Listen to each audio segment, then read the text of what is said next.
So, hello everybody, here is my latest video on Tonkin. I have set up the Cao Bang, which is the first scenario.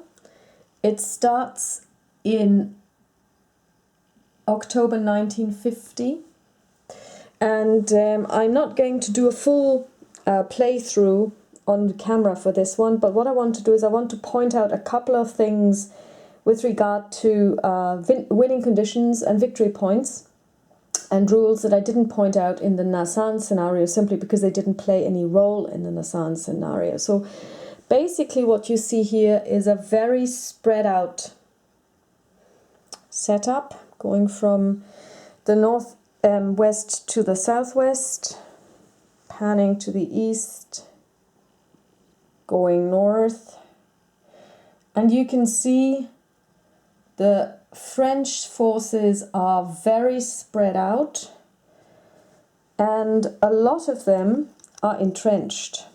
So as you can see, there are plenty of trenches. So the French have a very strong position in that, although their stacks may be quite small, up here we have only one unit, but they are entrenched, and they are also on an airstrip, so they could be supplied from the air, or troops could be transported here from the air. The way the game is now going to be played is there are a couple of things that are different from the Nasan scenario. You play and win by accumulating victory points. So each scenario has a couple of victory conditions or points that you can get. So strategic Viet Minh victory will be arrived at if you have 70 or less victory points. Strategic French victory at 96 or more victory points. The current victory point level is 88. So as you can see, it's up here.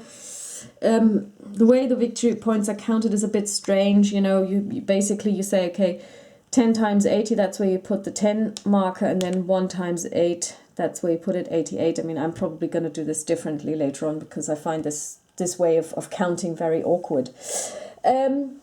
So, the idea is to get victory points, and you get them in various ways. Number one, there are two objectives on the board, political objectives. One is here in Phong Sali, and one is over here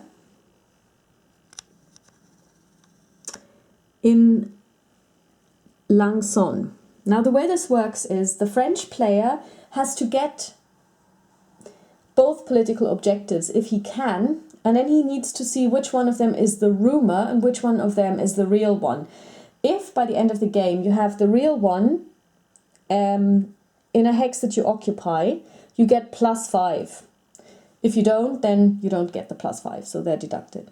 Another thing that also gives you victory points is having friendly communities that are friendly to you. So this one down here is in the Delta, and it's friendly to the Viet Minh.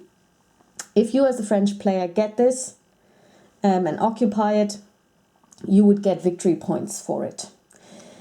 Equally, as the French player loses steps during combat, the Viet Minh get victory points awarded, and as well as they lose victory points, then the French player would get victory points awarded. So how this works is every time something happens that favors the Viet Minh,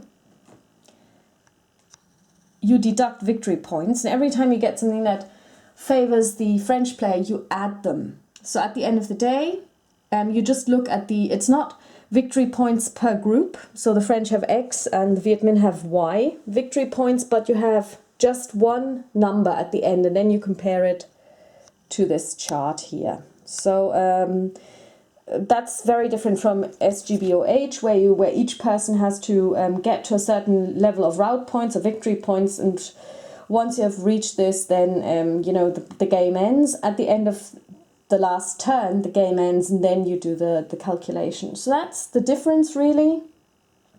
And I'm now going to play this, and hopefully I'll have big fun. So talk to you soon. Bye.